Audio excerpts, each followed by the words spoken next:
Hello students, welcome back. This is Umesh Shivre. एक बार फिर से आप लोगों के सामने आज मैं कॉन्सेप्ट लेके आया हूं वर्क एनर्जी एंड पावर के लिए।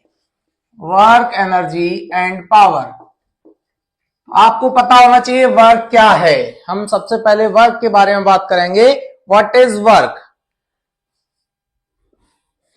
अगर आपसे कोई पूछता है कि भाई वर्क क्या है तो आप क्या बोलोगे वर्क के बारे में? वही जो आपने बुक्स में पढ़ा है कि भाई वर्क क्या है, force into displacement, force into displacement. अब इसको थोड़ा सा प्रैक्टिकली समझिए कि घर पे आप कोई काम नहीं कर रहे हो, पिताजी को गुस्सा आया, पिताजी ने आपको बोला कि ये पढ़ाई तो कर नहीं रहा है, चलो आज मैं शाम तक घर अगर वापस लौट के आता हूं मुझे दीवार खिसकी हुई मिलनी चाहिए। अब आपने कहा कि पिताजी की आज्ञा का पालन करना है। आप सुबह से शाम तक दीवार में धक्का देने लगे हो, दीवार शाम तक शिफ्ट नहीं हुई। पिताजी ने आके आपसे पूछा कि बेटा क्या काम किया, बड़े थके हुए से लग रहे हो। कि पिताजी मैंने आपके कहे अनुसार पूरी दीवार को धक्का दिया। पिताजी ने देखा दीवार तो खिसकी नहीं। आपने बोला कि दिन भर काम किया है। क्या पिताजी उसको एक्सेप्ट करेंगे कि आपने काम किया? नहीं करेंगे। क्यों? क्योंकि बॉडी डिस्प्लेस नहीं हुई। अगर फोर्स अप्लाई करने से बॉडी डिस्प्लेस होती है तो हम बोलेंगे कि भाई वर्क हुआ है, अदरवाइज वर्क नहीं हुआ। तो वर्क के बारे में अगर हम बात करें, वर्क क्या होता है? Force into displacement is in the direction of force.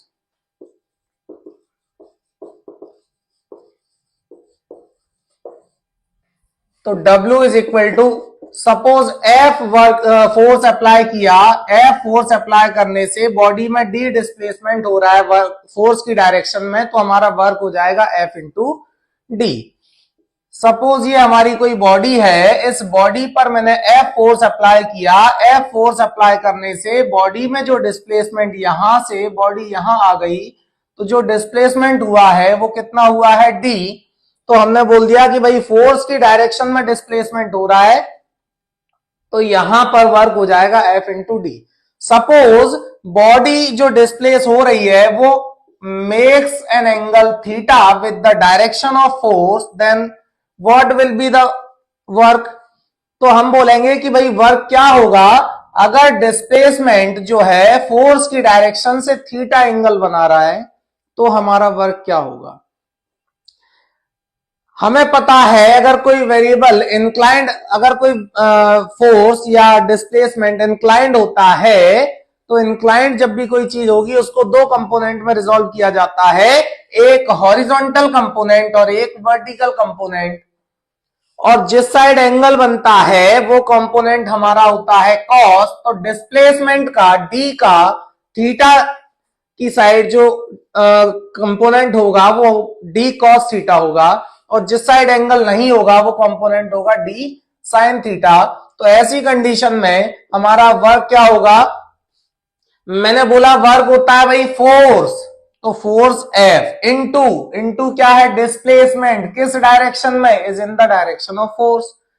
Force अगर हॉरिजॉन्टल एक्ट हो रहा है तो डिस्प्लेसमेंट हमारा इंक्लाइंड था, अब इस इंक्लाइंड डिस्प्लेसमेंट का कोई रोल नहीं बचा, क्योंकि इंक्लाइंड डिस्प्लेसमेंट जो है हमारा वो क्या हुआ? इंक्लाइंड जो डिस्प्लेसमेंट है वो दो पार्ट में रिजॉल्व कर दिया मैंने, एक तो डी साइन थीटा और एक डी कॉस थीटा। मतलब अब ये डी का कोई रोल नहीं बचा, डी हो गया अपना ब्रेक दो कंपोनेंट में, डी साइन और डी कॉस।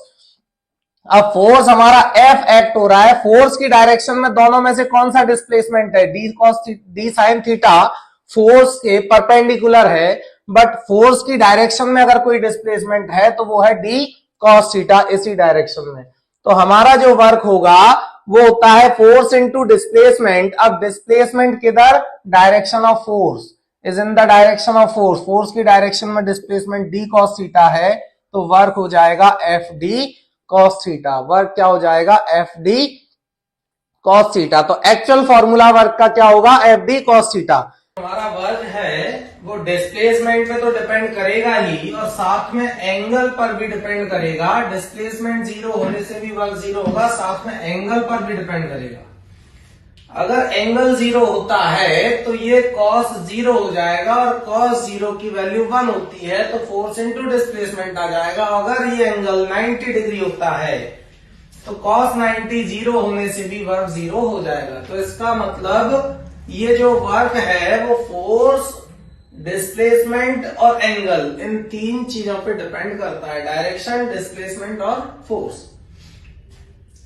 तो यहां से ये हमारा कॉन्सेप्ट था वर्क का। तो इससे हमारे टाइप समझ में आ जाएंगे कि भाई वर्क जो है कितने टाइप का होता है। तो वर्क हमें 3 टाइप का मिलेगा। एक मिलेगा पॉजिटिव वर्क, फर्स्ट क्या है पॉजिटिव वर्क, और सेकंड है नेगेटिव वर्क, और लास्ट जीरो वर्क। सबसे पहले हम बात करेंगे पॉजिटिव वर्क की, कि पॉजिटिव वर्क क्या होता है। तो थोड़ा सा ध्यान से समझना।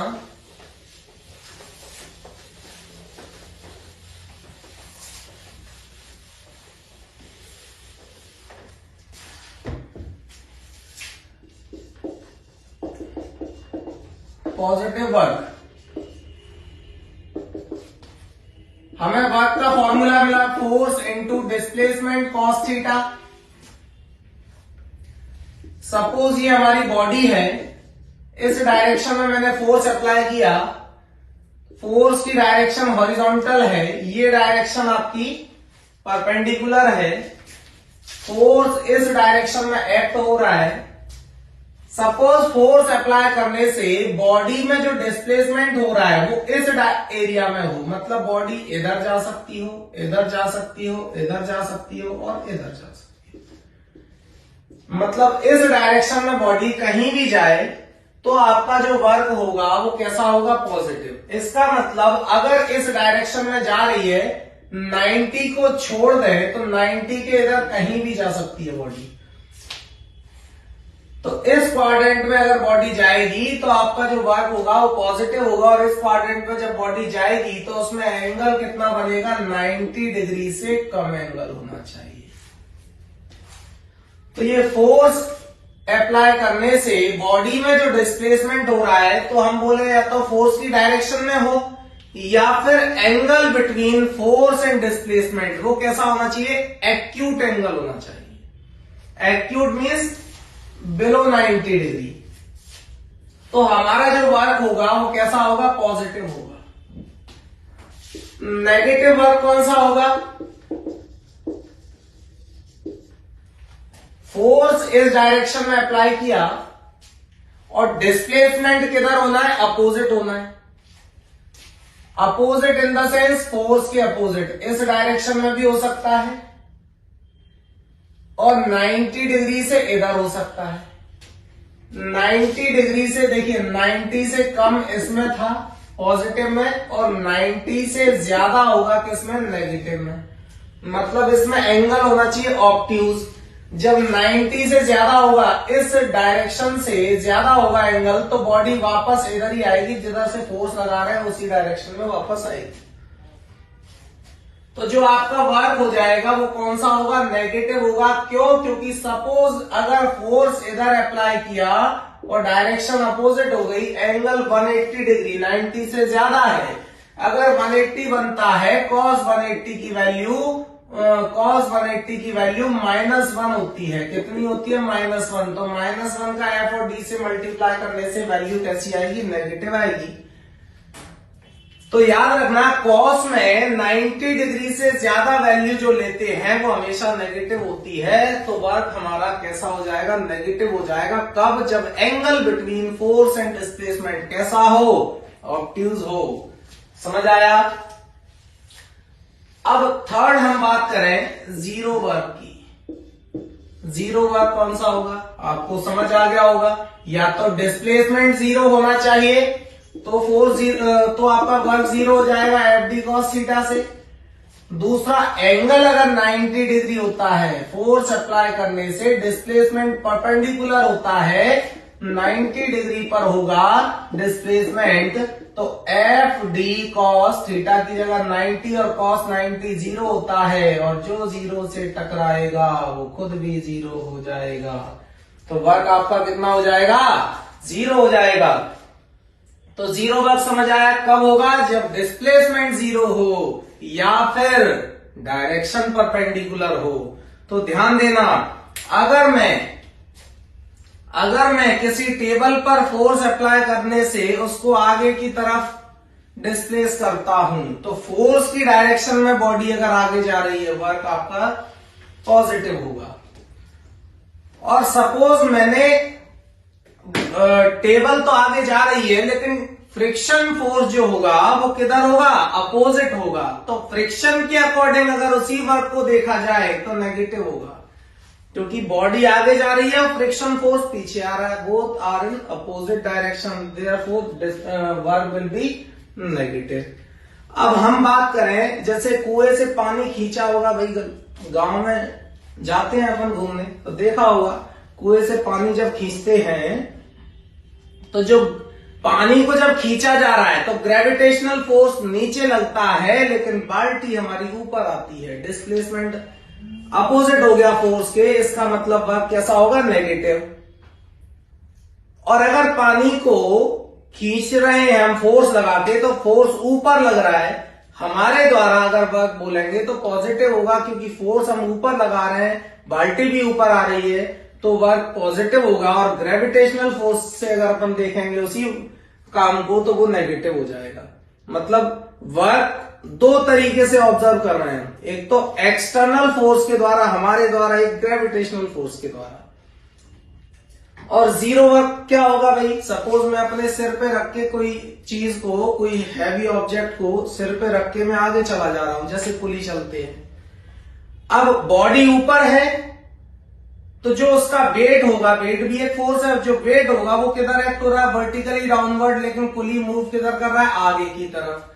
तो उस फोर्स के द्वारा जो डिस्प्लेसमेंट देखेंगे वो जीरो होगा, क्योंकि बॉडी डिस्प्लेस तो हो रही है, लेकिन वो कौन के द्वारा हो रही है भाई, जो कुली है वो अपने द्वारा, खुद के द्वारा फोर्स लग रहा है, मस्कुलर फोर्स के द्वारा बॉडी आगे जा रही है, तो वहां पर उसके द्वारा वर्क हो रहा है, न कि ग्रेविटेशनल फोर्स या वेट के द्वारा।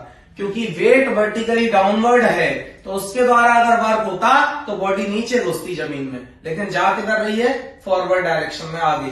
तो एंगल कितना बन रहा है, 90 डिग्री। अब एंगल 90 है, ये हमारा कुली है, सिर पे इसने ऑब्जेक्ट को रखा, मूव कर रहा है आगे, तो इसका जो वेट होगा वो वर्टिकली डाउनवर्ड, ये आगे मूव कर रहा है, तो एंगल कितना बन रहा है, 90 डिग्री। अगर एंगल 90 बन रहा है तो ये कॉन्सेप्ट हो गया, cos 90 जीरो होता है, तो वर्क आपका जीरो हो जाएगा। तो ये आपके वर्क तीनों टाइप के मैंने आपको बता दिए कि भाई वर्क पॉजिटिव कब होता है, नेगेटिव कब होता है और जीरो कब होता है।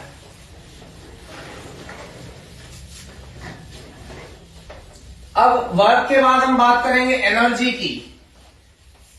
एनर्जी जो कि आप लोगों में अभी भी है, इसलिए पढ़ रहे हो, नहीं होती तो मोबाइल बंद कर चुके होते। तो एनर्जी क्या है, energy capacity of doing work, capacity of doing work. तो एनर्जी काम करने की कैपेसिटी होती है। जो अभी मैंने वर्क की बात की, फोर्स इंटू डिस्प्लेसमेंट, यूनिट क्या बनेगा, फोर्स की newton, displacement metre, newton into metre. But इसकी स्टैंडर्ड यूनिट साइंटिस्ट के नाम पर दी गई है, याद रखना, जूल। ये ऐसा यूनिट है। सीजीएस में जाओगे, न्यूटन की जगह फोर्स रहता है डाइन में, और डिस्प्लेसमेंट मेजर होता है सेंटीमीटर में, डाइन इंटू सेंटीमीटर। लेकिन स्टैंडर्ड यूनिट जो होती है वो होती है क्या, अर्ग। ये आपकी वर्क की सीजीएस यूनिट और एसआई यूनिट दोनों बता दी। इसके बाद हमने बोला कि भाई एनर्जी क्या है, तो एनर्जी बता दिया, कैपेसिटी ऑफ डूइंग वर्क, मतलब काम करने की जो कैपेसिटी होगी वही एनर्जी है। तो इसकी जो यूनिट होगी वो वही होगी जो हम वर्क की लेते हैं, मतलब जूल और अर्ग, यही एसआई और सीजीएस यूनिट होंगी एनर्जी की। अब एनर्जी जो है वो उसके बहुत सारे फॉर्म्स होते हैं, जिसमें से एक हम बात करें मैकेनिकल एनर्जी। मैकेनिकल एनर्जी क्या होती है, जो मैकेनिकल वर्क के द्वारा पॉजेस होगी। अब मैकेनिकल एनर्जी दो टाइप की आपकी स्टोर होती है, एक काइनेटिक एनर्जी और दूसरी होती है पोटेंशियल एनर्जी। काइनेटिक एनर्जी क्या होता है, kinetic energy the energy possessed by the body due to its motion, motion की वजह से जो एनर्जी स्टोर होगी। भाई ये तो बचपन से पढ़ते आ रहे हैं एनर्जी, तो इसके बारे में अपन ज्यादा कोई बात नहीं करेंगे। काइनेटिक एनर्जी क्या है कि भाई मोशन की वजह से जो एनर्जी स्टोर होगी वो आपकी काइनेटिक एनर्जी होगी, और kinetic energy is a part of energy, therefore its unit is joule और अर्ग। यूनिट वही होगी जो एनर्जी की होगी। अब काइनेटिक एनर्जी का फॉर्मूला क्या होता है भाई, half M V square. Kinetic energy का फॉर्मूला क्या होता है, हाफ एम वी स्क्वायर। और पोटेंशियल एनर्जी क्या होता है, energy possess by the body due to its position. Position की वजह से जो एनर्जी स्टोर होगी वो आपकी पोटेंशियल एनर्जी होगी। इसका फॉर्मूला क्या होता है, असली मसाले सच सच और mgh। कोई प्रॉब्लम इसमें, ये आपकी पोटेंशियल एनर्जी हो गई और काइनेटिक एनर्जी। अब अगर कोई पूछता है कि derive formula for kinetic energy, तो कैसे निकालोगे काइनेटिक एनर्जी के लिए फॉर्मूला। सपोज ये हमारी कोई बॉडी है जिसका मास है small m, initially body rest है, इसका मतलब इसकी इनिशियल वेलोसिटी 0 हो गई। फोर्स अप्लाई करेंगे तो बॉडी कुछ ना कुछ वेलोसिटी एक्वायर करेगी। तो वेलोसिटी कितनी हो जाएगी, मैंने बोला कि भाई डी डिस्प्लेसमेंट कवर करने के बाद, कवर करने से इसकी वेलोसिटी हो गई कितनी, v। फाइनल वेलोसिटी इसकी v हो गई, और डिस्प्लेसमेंट कितना कवर कर लिया, d। तो मैंने बोला वर्क कैसे निकालेंगे भाई, एनर्जी निकालना। एनर्जी क्या होता है, जो वर्क निकालोगे वो एनर्जी हो गई। तो हमें क्या निकालना है, वर्क। वर्क कैसे निकालोगे, फॉर्मूला होता है फोर्स इंटू डिस्प्लेसमेंट। अब फोर्स तो पता होना चाहिए, फोर्स क्या होता है, father is equal to mass, सबने पढ़ा होगा, F is equal to ma। तो F की जगह मैंने ma पुट किया, डिस्प्लेसमेंट d हो गया, ये हमारा वर्क हो गया।